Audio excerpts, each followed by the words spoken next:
Señorías, les comunico que el Grupo Parlamentario Socialista ha presentado una enmienda a la totalidad de devolución de este proyecto de ley del patrimonio natural de Castilla y León. Para su defensa tiene la palabra por el Grupo Parlamentario Socialista la señora Muñoz de la Peña González.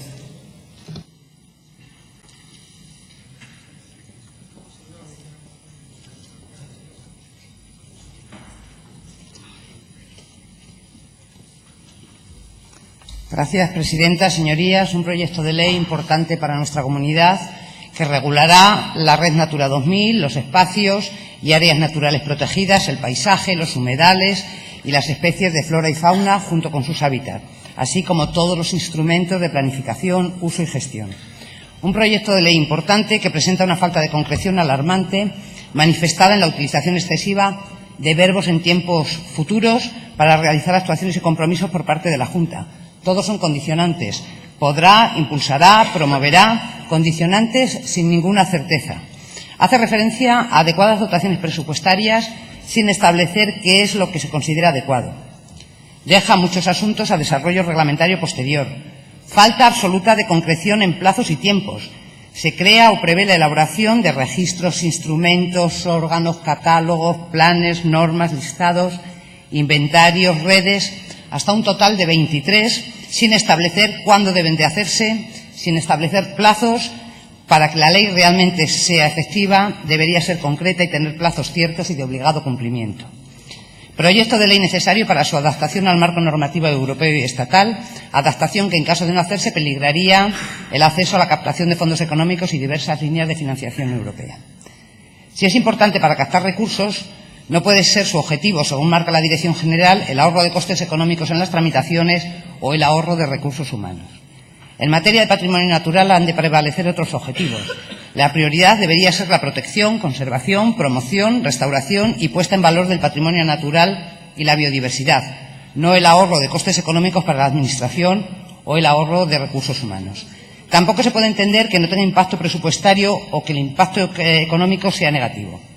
La Dirección General, el consejero, lo justifica diciendo que el impacto presupuestario es negativo por no haber nuevos gastos ni obligaciones nuevas de los que ya existen en otras leyes de aplicación, o porque son pocas las novedades de nueva creación que tiene este proyecto de ley, por lo que las obligaciones que pueden generar gasto ya están vigentes o son de obligado cumplimiento. Y ciertamente es así hasta la aprobación de este proyecto de ley, que derogará las leyes vigentes que imponían los gastos y las obligaciones respecto al patrimonio natural. Al dejarse de aplicar, una vez derogadas, dejarán de existir con la aprobación de esta ley, por tanto, también las obligaciones y los gastos. Por lo tanto, la nueva ley es mucho más permisiva y menos proteccionista que las leyes actuales. Tampoco se establecen nuevas obligaciones ni gastos respecto a la planificación y gestión. En el proyecto de ley no supondrá obligación de nuevos gastos en ningún capítulo del presupuesto. Tampoco se genera ningún compromiso de inversión nueva por parte de la Junta. Al contrario, es restrictivo y lo que antes era obligación de gasto ahora se convierte en potestativo, por lo que desaparece la obligación. Esto implica un retroceso en materia de protección de nuestro patrimonio natural. La falta de impacto presupuestario y económico significa que no se contará con más personal, no se dispondrá de más medios, no habrá más inversiones, no se destinarán más recursos a transferencias, en ayudas, seguirán paralizados los instrumentos de planificación, uso y gestión, serán potestativos, puesto que podrán o no podrán, y por lo tanto en riesgo de desaparición las ayudas, subvenciones y bonificaciones fiscales, las líneas de apoyo, los acuerdos de gestión, la cooperación, en fin, un sinfín de.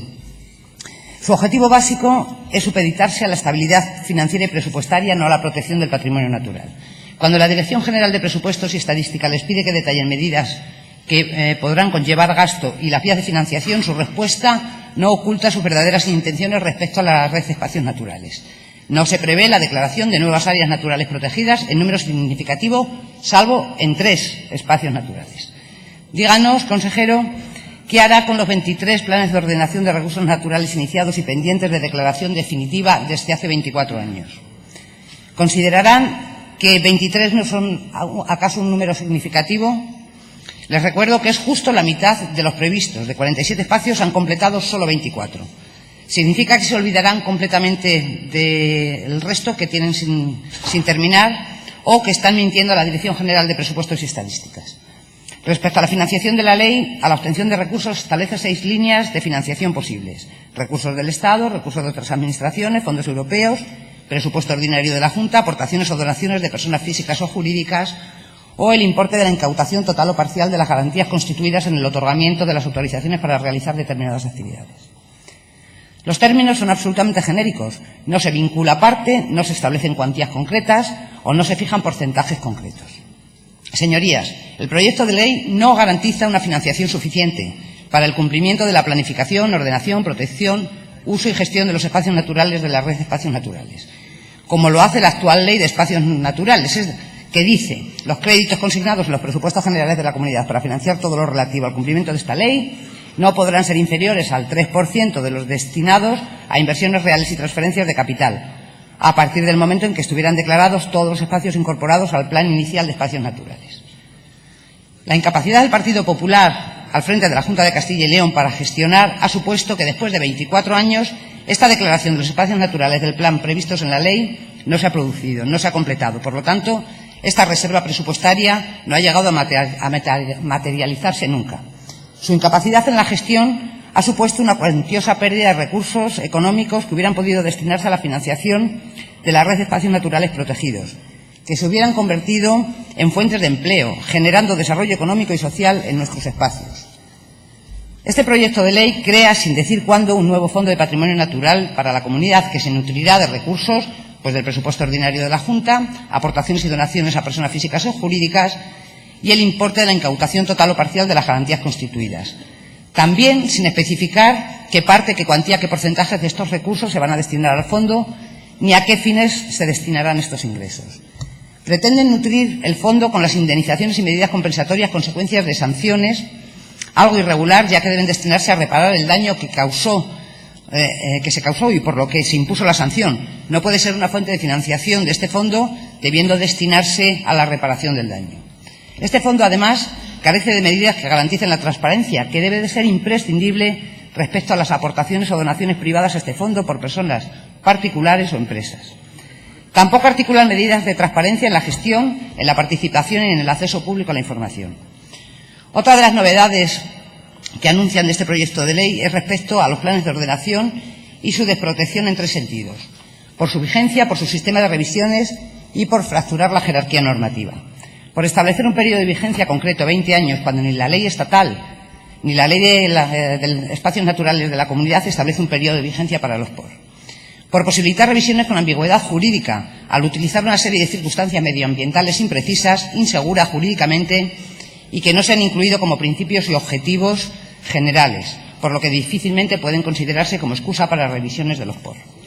Se permitirán revisiones directas por la orden de la Consejería, por causas consideradas no administrativas, ambiguas y poco concretas, que abre el cajón desastre para revisar o modificar cualquier plan de ordenación en cualquier momento, lo que puede dar lugar a desprotección de los espacios y carta blanca a la Junta para decidir sobre el patrimonio de todos.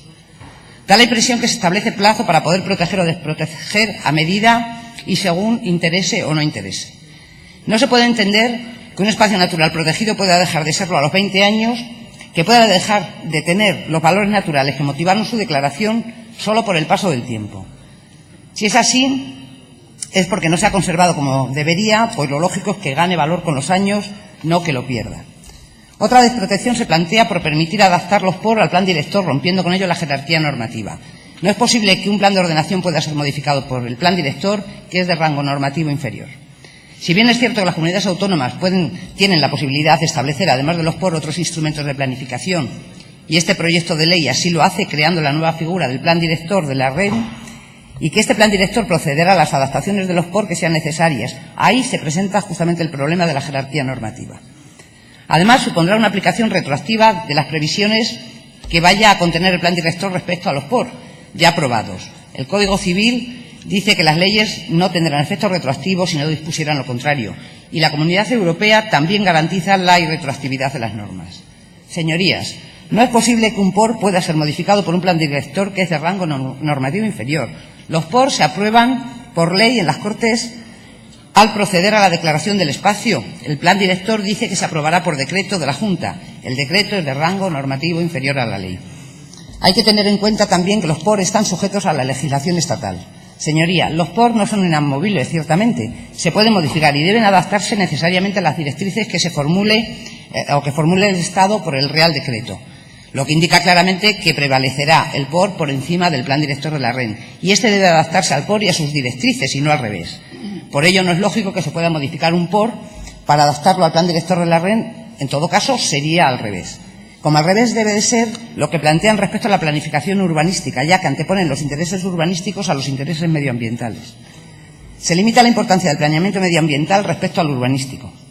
En la zonificación de espacios naturales protegidos no es posible que se pueda permitir que la planificación urbanística se anteponga a la planificación medioambiental y que se redefinan las zonas protegidas por la aprobación de instrumentos de planificación urbanística.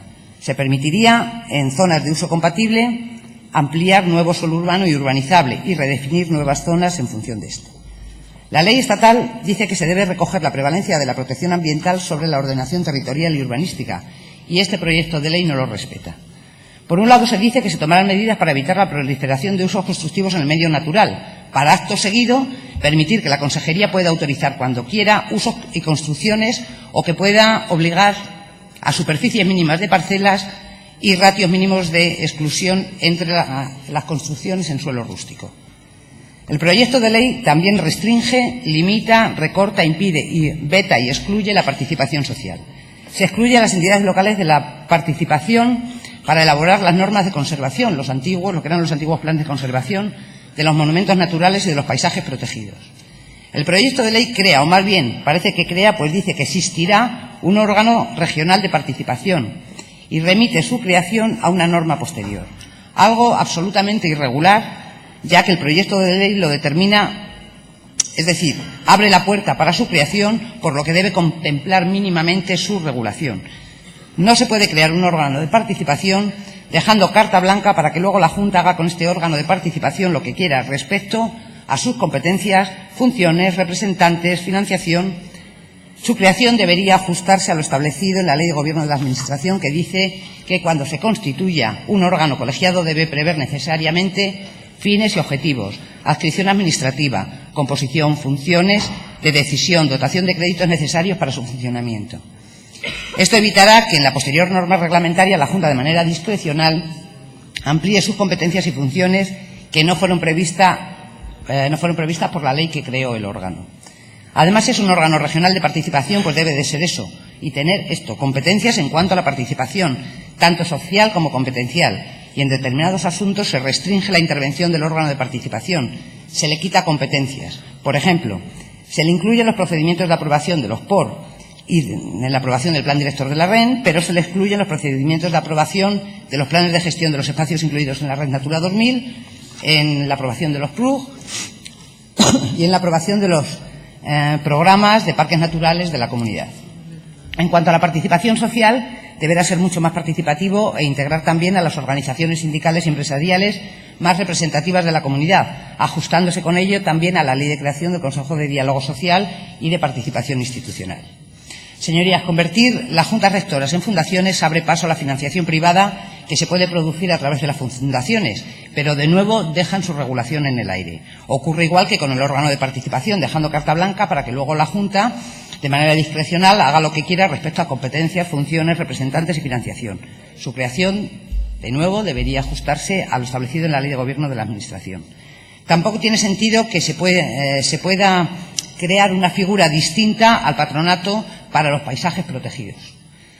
Al proyecto de ley, señorías, les falta coordinación con otras normas, como la Ley de Caza o con la Ley Agraria y con la Consejería de Agricultura. Presenta un perfecto desconocimiento de lo que es la PAC y del Programa de Desarrollo Rural, ya que en estos programas las medidas ambientales son, por la práctica, que se llevan a cabo independientemente del lugar y, por tanto, no existe ningún tipo de ayudas para las zonas protegidas que lo que pretende entender esta ley. Se elaboró y aprobó una ley agraria donde no se han tenido en cuenta las características de los espacios protegidos, porque era una ley